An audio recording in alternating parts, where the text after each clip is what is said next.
हम खबरें दिखाएंगे आपको देश दुनिया की राजनीति की, खेल की, क्राइम और अपराध की सभी छोटी बड़ी खबरें वाले हैं। गुलाम और शहजादी का जिना करना और कब्र के अंदर से लाखों बिच्छुओं का निकलना, पूरा वाकया क्या है चलिए आपको बताते हैं। लेकिन आगे बढ़ने से पहले हमेशा की तरह आपसे गुजारिश है, अगर आपने अब तक हमारे इस वीडियो को लाइक नहीं किया तो अभी लाइक कर लें, और अगर आपने हमारे चैनल को सब्सक्राइब नहीं किया तो आगे बढ़ने से पहले इसे सब्सक्राइब कर लें, और आइंदा आने वाले तमाम वीडियोस की नोटिफिकेशन के लिए बेल आइकन पर क्लिक करना न भूलें। तो आइए कहानी को शुरू करते हैं। दोस्तों, ये बयान किया जाता है कि किसी मुल्क का एक बादशाह था और उसकी एक बहुत ही हसीन और जमील खूबसूरत बेटी थी। उस बादशाह का एक गुलाम था जो हाथियों की देखभाल किया करता था और अच्छी तरह से जानता था कि हाथियों को कैसे काबू में रखा जाता है। वो गुलाम खुद नौजवान और खूबसूरत भी था। उसने एक बार बादशाह की बेटी को देख लिया जब वो हाथी पर सवार होकर सैर करने निकली थी। जब गुलाम ने उसको पहली बार देखा तो उस पर फिदा हो गया। शहजादी जब भी टहलने के लिए निकलती, सैर करने के लिए कहीं भी जाती, तो गुलाम उसको देखता रहता और चाहता कि उससे किसी बहाने बात की जाए और ये किसी तरह मेरी हो जाए। गुलाम की हैसियत नहीं थी कि बादशाह से उसकी बेटी का रिश्ता मांगता, लेकिन ऐसा हो सकता था कि अगर शहजादी उसे पसंद कर लेती तो बादशाह को अपनी बेटी की बात माननी पड़ती। दोस्तों, वो लड़का वैसे तो गुलाम था, लेकिन नौजवान था, बहुत ही हट्टा कट्टा था, देखने में किसी शहजादे की तरह लगता था। एक दिन गुलाम ने अपने साथियों से मशवरा किया, मुझे शहजादी से बहुत मोहब्बत हो गई है। जब से मैंने उसको देखा है मैं उसका दीवाना हो गया हूँ। एक पल के लिए भी मुझे चैन नहीं आता, बस चाहता हूँ कि किसी तरह से शहजादी को हासिल कर लूं, मैं उससे शादी कर लूं। गुलाम की ये बातें सुनकर उसके साथियों ने कहा, तुम्हारा दिमाग तो ठीक है, बादशाह को अगर तुमने ये बता दिया तो वो तुम्हें आग में जिंदा जला देगा। तुम जानते हो बादशाह हर बात की सजा कितनी खतरनाक देता है। लेकिन वो गुलाम भी जिद्दी था। उसने दिल में ये तय कर लिया था कि अब चाहे जो हो जाए, भले आग में जला दिया जाऊं, लेकिन मुझे शहजादी को हासिल करना है। एक दिन शहजादी जंगल में टहलने के लिए निकली तो गुलाम उसके पीछे धीरे धीरे चलता रहा। गुलाम ने एक चाल चली कि जहां जहां से उसका हाथी गुजरने वाला था वहां वहां उसने कांटे बिछा दिए थे। अब जाहिर सी बात है कि एक कांटा नहीं तो दूसरा कांटा तो हाथी को जरूर चुभना था, और यही हुआ। उसकी चाल कामयाब हो गई। शहजादी हाथी पर सवार होकर हरे भरे जंगल के खूबसूरत माहौल को देख रही थी कि अचानक हाथी ने जोर से चिंगाड़ लगाई। उसके पैर में कांटा घुस गया था। वहां पर तो शहजादी का कोई गुलाम नहीं था जो उसकी मदद के लिए आता। अब गुलाम ने मौका देखा और भागता हुआ हाथी के पैरों के पास आ गया। गुलाम को पता था कि हाथी को किस तरह काबू में किया जाता है। शहजादी बुरी तरह से डरी हुई थी। गुलाम ने चालाकी से कांटा निकाल दिया और वो हाथी खामोश हो गया। शहजादी ये देखकर इतना खुश हुई कि हाथी से नीचे उतर आई। वो नहीं जानती थी कि ये गुलाम मेरे ही महल में काम करता है और वो उसको न जाने कितने दिनों से देख रहा है। उसने पहली बार उस नौजवान को देखा तो उसके हुस्न को देखकर वो भी दीवानी हो गई। शहजादी समझ रही थी कि वो कोई शहजादा है, लेकिन वो शहजादा नहीं था, बल्कि वो तो उसी का गुलाम था। शहजादी उसके इश्क में मुब्तिला हो गई। वो नहीं चाहती थी कि वो नौजवान उसकी नजरों से दूर जाए। उसने कहा, तुम कहाँ रहते हो? वो कहने लगा, मैं आपके महल में काम करता हूँ। शहजादी ने कहा, तुम क्या कोई शहजादे नहीं हो? गुलाम ने कहा, नहीं, बल्कि मैं तो आपके महल में मौजूद हाथियों की देखभाल करने वाला हूँ। शहजादी कहने लगी, तुमने तो बहुत बेहतरीन काम किया है, मेरे वालिद साहब तुमसे बहुत खुश होंगे। वो उससे बातें करते करते इतना खो गई कि उसको पता ही नहीं चला कि रात होने वाली है। उस गुलाम ने कहा, शहजादी, इस वक्त जंगल से बाहर निकलना तो ठीक नहीं है। अगर आप बुरा ना माने तो आज की रात यहीं जंगल में गुजार लें। मैं किसी से डरता नहीं हूँ और मेरे होते हुए कोई भी दरिंदा आपको नुकसान नहीं पहुंचा सकता है, ये मेरा आपसे वादा है। शहजादी तो उससे मोहब्बत कर बैठी थी। वो जो कुछ कह रहा था उसकी हर बात को वो मानती जा रही थी, यहाँ तक कि उसका इरादा उसके साथ जिनाकारी करने का था। दोनों एक दूजे में ऐसे गुम हो गए कि जिना कर बैठे। अब वो गुलाम काफी परेशान हुआ कि शहजादी और मैं तो ऐसा काम कर चुके हैं जिसके लिए बादशाह हमें कभी माफ नहीं करेंगे।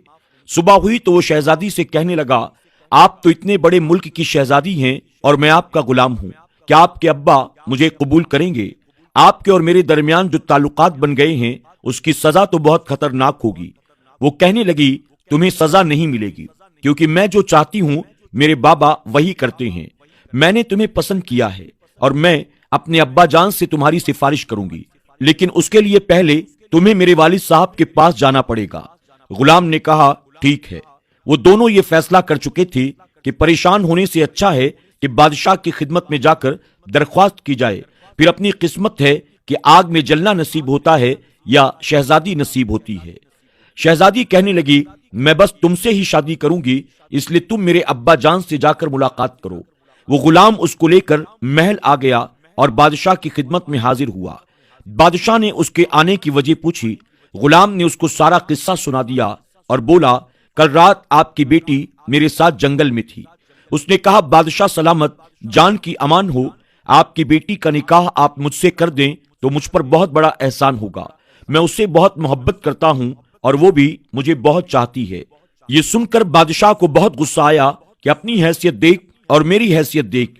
بادشاہ نے سوچنا شروع کر دیا اب اس غلام کو کیا جواب دوں، اس نے میری بیٹی کی جان بچا کر مجھ پر احسان بھی کیا ہے۔ بادشاہ نے شہزادی کو دربار میں بلایا اور کہنے لگا کیا تم بھی اسے پسند کرتی ہو؟ تو شہزادی کہنے لگی جی ہاں، میں اس سے نکاح کرنا چاہتی ہوں اور اس کے بغیر اب نہیں رہ سکتی۔ بادشاہ سمجھ گیا کہ اس کی بیٹی کا جو فیصلہ ہے وہ اٹل ہے اور اب وہ اپنے فیصلے سے پیچھے نہیں ہٹے گی، اور میری بیٹی کو بہکانے والا یقیناً یہی غلام ہے۔ بادشاہ نے سوچ لیا میں اس کے سامنے ایسی شرط رکھوں گا جس کو یہ کبھی پورا نہیں کر سکے گا۔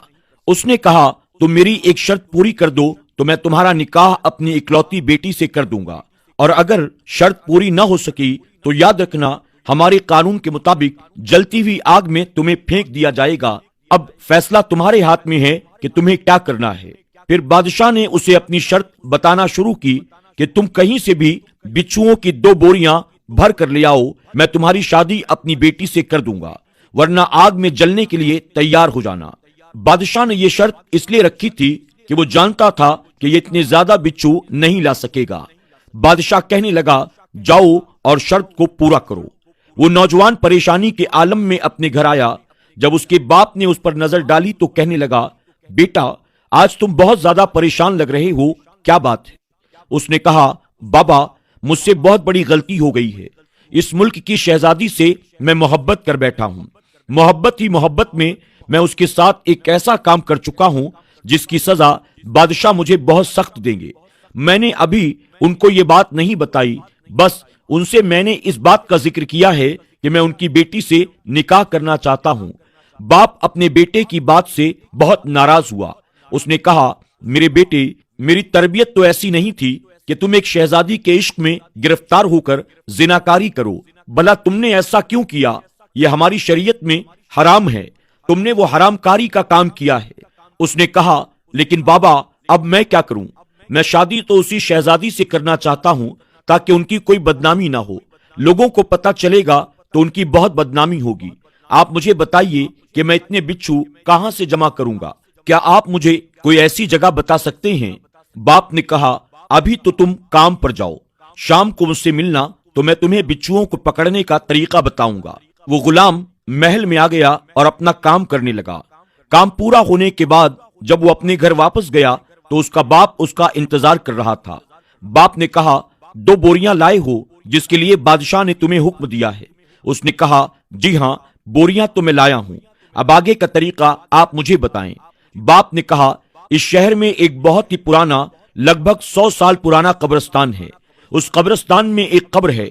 باپ نے قبر کی جگہ بتائی اور کہا اس قبر پر جانا اور قبر سے ساری مٹی ہٹانا، پھر ایک اینٹ ہٹا کر بوری کا منہ سوراخ پر رکھ دینا۔ جب وہ بوری بھر جائے تو اس بوری کا منہ مضبوطی سے باندھ دینا اور دوسری بوری بھر لینا، پھر قبر کو اچھی طرح سے بند کر دینا۔ اگلے دن اس بیٹے نے باپ کی بات پر عمل کیا، اس قبرستان میں پہنچ گیا۔ وہاں جا کر اس کو بہت ہی زیادہ ڈر لگ رہا تھا۔ جس قبر کے بارے میں اسے بتایا گیا تھا اس قبر کے پاس پہنچا، اس نے ویسا ہی کیا جیسے اس کے والد نے بتایا تھا۔ اس نے ایک اینٹ ہٹائی، وہاں بوری کا منہ رکھ دیا۔ اسے ایسا لگ رہا تھا جیسے اندر بے شمار بچھو ہیں۔ जो बोरी के अंदर आते जा रहे हैं यहां तक कि वो बोरी भर गई। उसने फौरन उसका मुंह रस्सी से बांध दिया, फिर दूसरी बोरी ली और उसका मुंह कब्र पर लगा दिया। वो बोरी भी बिच्छुओं से भर गई। उसे यकीन नहीं आ रहा था कि इस पूरे शहर में भी आखिर इतने बिच्छू होंगे, लेकिन इस कब्र में बिच्छू ही बिच्छू हैं। आखिर कब्र वाले ने ऐसा कौन सा काम किया था जिसकी वजह से उसे ये अजाब मिल रहा है और उसकी कब्र बिच्छुओं से भरी हुई है।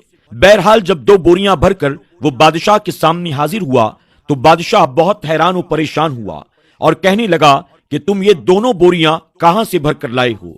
उसने बता दिया, एक ऐसा कब्रिस्तान जो इस शहर में मौजूद है, उसमें एक कब्र है, उस कब्र के बारे में मुझे मेरे बाबा ने बताया है।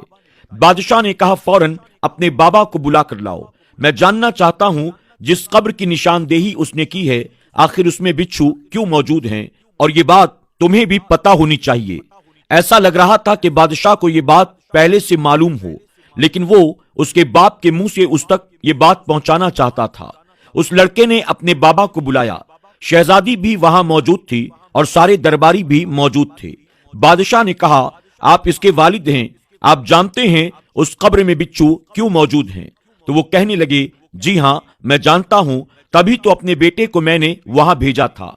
बादशाह कहने लगा, तो क्या आप मेरी शर्त को पूरा करना चाहते थे या अपने बेटे को दिखाना चाहते थे कि इसने जो गुनाहे कबीरा मेरी बेटी के साथ किया है उसकी सजा क्या हो सकती है? बाप ने कहा, यही समझ लीजिए, यानी मैं अपने बेटे को ये बात दिखाना चाहता था। बादशाह ने कहा, बताओ, तमाम दरबारियों को ये बात बताओ, अपने बेटे को और साथ ही साथ मेरी बेटी को भी बताओ। तो उस बूढ़े शख्स ने यानी गुलाम के बाप ने बताना शुरू किया, बेटा तुम जिस कब्र से बिच्छू भरकर लाए हो, जहां पर बिच्छुओं की इतनी तादाद मौजूद है कि 2 बोरियां तुमने भर ली, यकीन करो अगर तुम 100 बोरियां भी लेकर जाते तो वो भी सारी भर जाती, क्योंकि कब्र वाले ने गुनाहे कबीरा किया है। बेटे ने कहा, अब्बा जान उसने कौन सा गुनाहे कबीरा किया? बाप ने कहा, जिनाकारी। एक बार नहीं बल्कि हर रात वो जिनाकारी करता था, बदकारी करता था, वो तवाइफों के पास जाया करता था। इसी वजह से जब उसकी मौत हुई तो उस वक्त भी वो जिनाकारी कर रहा था। वो लड़का बादशाह के पास आया और कहने लगा, मुझे माफ कर दो, मैं जानता हूं मेरी कब्र में भी बिच्छू आएंगे, क्योंकि मैंने भी जिनाकारी की है, गलत काम किया है। अब वो समझ चुका था कि जिना करना कितना बड़ा गुनाह है। उस लड़के ने बादशाह से कहा, मैं बहुत बड़ा गुनाहगार हूं और मेरी कब्र में भी अब बिच्छू ही आएंगे, लेकिन मैं आपकी बेटी से सच में बहुत मोहब्बत करता हूं, सच्ची मोहब्बत करता हूं।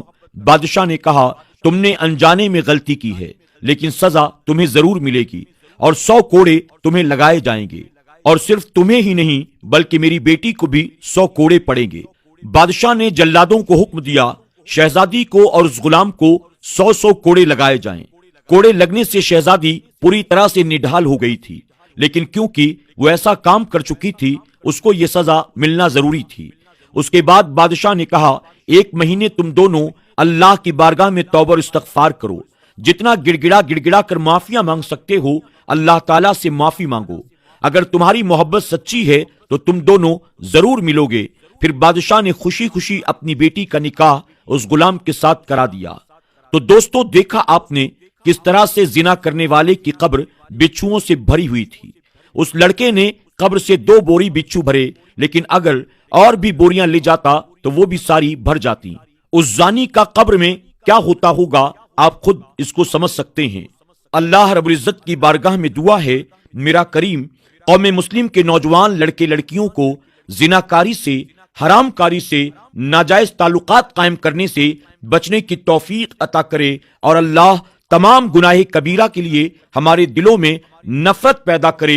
अल्लाह हमारी नस्लों को भी अपना हिफ्ज़ो अमान अता फरमाए। आज की कहानी में बस इतना ही। आपसे गुजारिश है, इस वीडियो को अपने तमाम नौजवान दोस्तों के साथ जरूर शेयर करें, ताकि उन्हें भी इस बात का एहसास हो, नफ्स की लज्जतों के चक्कर में, दोस्ती यारी के चक्कर में वो अपने आप को किस तरह तबाही और बर्बादी के रास्ते पर चला रहे हैं। अल्लाह हम सब की हिफाजत फरमाए, आमीन या रब्बल आलमीन। इस वीडियो को लाइक करें, हमारे चैनल को सब्सक्राइब कर बेल आइकन जरूर प्रेस करें।